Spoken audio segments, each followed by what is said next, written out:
खबरों में आगे, देवघर जिला प्रशासन कोरोना की दूसरी लहर से लड़ने के लिए लगातार सुविधाओं और सेवाओं में इजाफा कर रहा है। इसी कड़ी में अब देवघर एम्स टेलीमेडिसिन के जरिए लोगों को अपने बहुमूल्य सुझाव देगा। तो टेलीमेडिसिन कहीं ना कहीं वरदान साबित होने वाली है। कैसे सुझाव देगा और कैसे ये काम करेगा, इस रिपोर्ट में देखिए।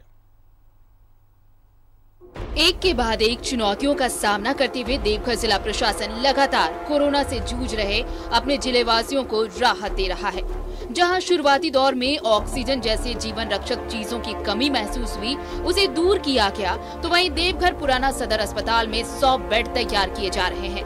तो अब एम्स जैसे उच्च कोटि के स्वास्थ्य संस्थान के विशेषज्ञ की राय और देखरेख अब देवघर वासियों को मिल सकेगी। नई पहल के तहत देवघर एम्स के 16 डॉक्टर रात दिन टेलीमेडिसिन के जरिए सलाह देंगे। सभी सीमित टीम है, लेकिन हमने उसमें से भी 16 डॉक्टरों को इस टेलीमेडिसिन के लिए प्रावधान किया है, क्योंकि माननीय मंत्री जी ने जैसे कहा था कि 24 साल सेवाएं देनी है, तो उसके लिए 16 डॉक्टरों की टीम बनाई है। सारे डॉक्टर एम्स के ही रहेंगे इस टेली सेवा में, और हमारे यहाँ के लोग केवल भारत सरकार, ICMR और एम्स दिल्ली की जो गाइडलाइन है उन्हीं के प्रारूप पर। एम्स निदेशक डॉक्टर सौरभ वर्षेन की माने तो फिलहाल संक्रमित मरीजों में से अधिकांश ऐसे हैं जिन्हें होम आइसोलेशन के जरिए ही ठीक किया जा सकता है। उसके बाद कुछ ही प्रतिशत ऐसे मरीज हैं जिन्हें ऑक्सीजन लेवल की जरूरत होगी, और वैसे मरीजों की संख्या कम है जिन्हें वेंटिलेटर की जरूरत होगी। ऐसे में टेलीमेडिसिन कारगर साबित होगा। 2 नंबर इसके ऑलरेडी जिला प्रशासन को दे दिए हैं। कल ही हमने भेज दिए थे कि वो 2 नंबर हम सार्वजनिक कर दें, ताकि 24/7 कोई भी उस पे नंबर पे कॉल कर सकता है। उनको जो भी राय चाहिए दवाई से संबंधित या बर्ताव के से संबंधित, अपने रहन सहन से संबंधित, वो सारी जानकारी हमारे यहाँ के डॉक्टर्स, एम्स के डॉक्टर देंगे। कोई मरीज जो इस स्थिति में आता है, क्योंकि यदि वो माइल्ड से मॉडरेट कैटेगरी, मतलब वो इतना गंभीर हो जा रहा है कि घर पे इलाज मुमकिन नहीं है, उसको यह राय दी जाएगी कि ये समय है कि उसको अस्पताल में भर्ती होना चाहिए।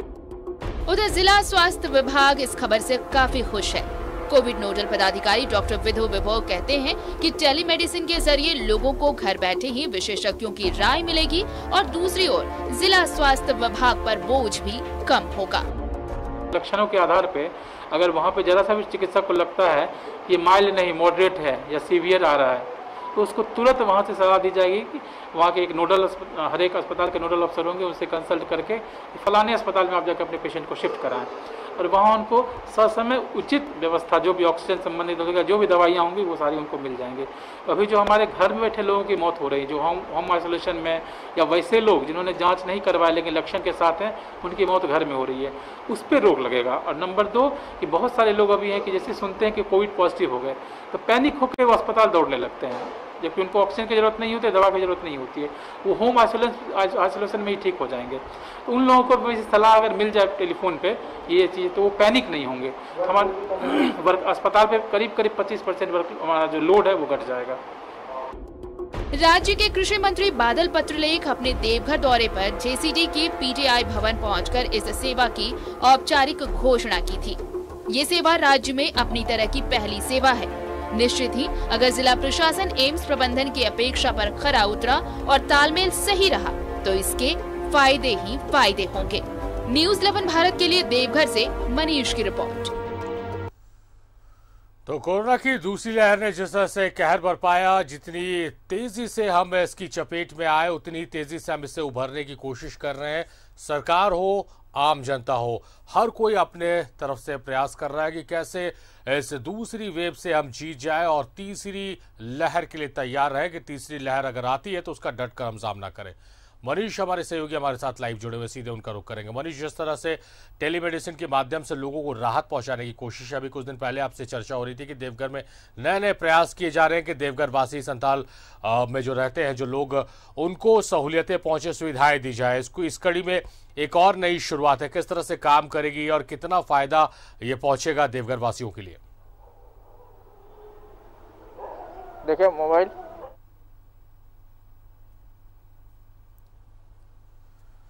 तो मनीष से संपर्क हमारा नहीं हो पा रहा, कुछ तकनीकी खामियों की वजह से। हम उन खामियों को दुरुस्त कर वापस उनसे बात करने की कोशिश करेंगे।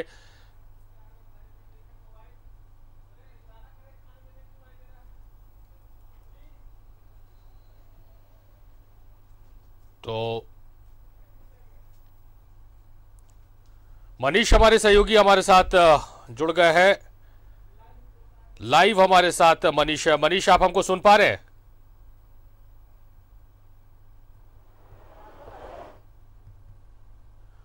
मनीष हमारे सहयोगी हैं जो देवघर से हमारे साथ लाइव जुड़े हुए हैं और उनसे ही हम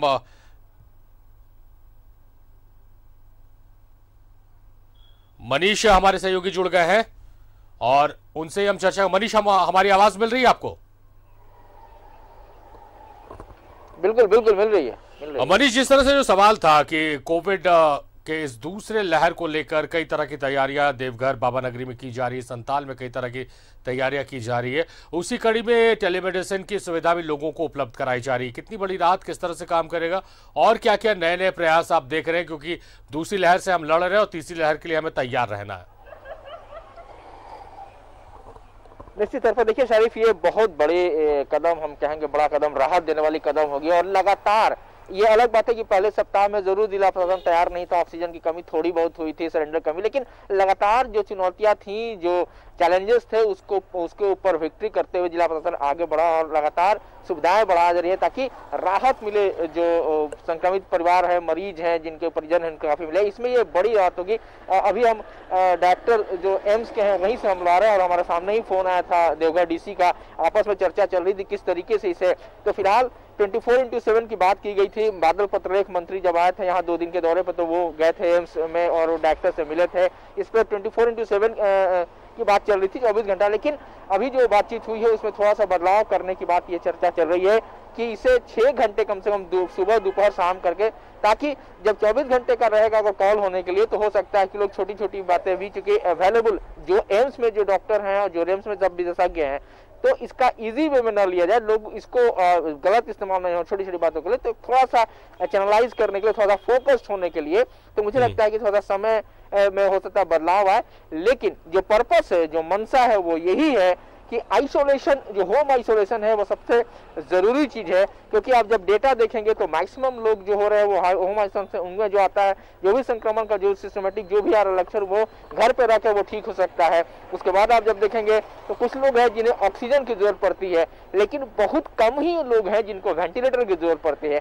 यानी होम आइसोलेशन को प्रमोट करना है और एम्स के 16 डॉक्टर, 1 2 3 नहीं, 16 और 16 अपने अपने क्षेत्र के विशेषज्ञ, क्योंकि वो पढ़ा भी रहे हैं वहां पर, एमबीबीएस 2 क्लासेस भी जो सत्र चल रहा है, तो निश्चित तौर पे जो वो सलाह देंगे, और उसमें सलाह में ये भी होगा कि अगर जरा सा भी उन्हें लगेगा कोई मरीज की तबीयत खराब हो रही है, वो माइल्ड से मॉडरेट जा रहा है, उसका तबीयत चेंज है, उसको हॉस्पिटलाइजेशन की जरूरत है, तो तुरंत वो नोडल पदाधिकारी को फोन करेंगे, नोडल पदाधिकारी किसी भी हॉस्पिटल में उनके लिए बेड सुनिश्चित करेंगे। तो ये है, और निश्चित तौर पे जिस तरीके से चल रहा है, आने वाले समय में जब RT-PCR का जब लैब भी यहाँ हो जाएगा 15 दिन के अंदर, तो निश्चित तौर पे, और जब ऑक्सीजन प्लांट भी जब हॉस्पिटल में लग जाएंगे, और सबसे बड़ी राहत वाली खबर यही है कि पुराना सदर अस्पताल जो बिल्कुल बंद था, थोड़ा बहुत ही इस्तेमाल हो रहा था, अब वहां पर 15 दिन के अंदर 100 बेड, 30 ऑलरेडी था, 70 बेड और हो जाएंगे। तो ये एक बहुत बड़ी लगातार जो सुविधाएं हैं राहत देने वाली, वो बढ़ रही है। शरीफ, मनीष, जिस तरह से जो शुरुआती दौर में जब दूसरे लहर का कहर शुरू हुआ तो कई तरह की कमियां देखने को मिली, हम लगातार आपसे जुड़ रहे हैं, चर्चा कर रहे हैं, तो उसमें कई तरह की कमियां आई कि दवाएं नहीं मिल रही हैं, किट्स नहीं मिल रहे हैं, अस्पताल में बेड्स नहीं मिल रहे, ऑक्सीजन नहीं मिल रहे हैं, और इस वजह से मौतों का आंकड़ा बढ़ रहा है। मगर धीरे धीरे जिस तरह से हम लोगों ने आवश्यकता समझी और उस आवश्यकता को पूरी करते गए, और अब जो मृत्यु दर है वो कम हो गया है, संक्रमित मरीजों का आंकड़ा घट रहा है, तो लगातार एक्सपेरिमेंट्स हो रहे हैं। और देवघर से लगातार अच्छी खबरें आ रही हैं कि जिस तरह से आप ही के मार्फत वो खबर आई थी कि जिला प्रशासन ने तमाम जो फैब्रिकेशन स्टोर्स हैं वहाँ से सिलेंडर्स मंगवाए थे, वहाँ से लोगों से सिलेंडर मंगवाए थे, तो तमाम तरह की तैयारियां शुरू से की जा रही थी। थर्ड वेव को दिमाग में रखते हुए, ध्यान में रखते हुए, क्योंकि विशेषज्ञ कह रहे हैं कि थर्ड जो लहर है वो आएगी, तो उसको लेकर क्या नई तैयारियां आप देख रहे हैं? किस तरह से संसाधन बढ़ाए जा रहे हैं, बेड्स, ऑक्सीजन, किस तरह से दवाओं को बढ़ाया जा रहा है?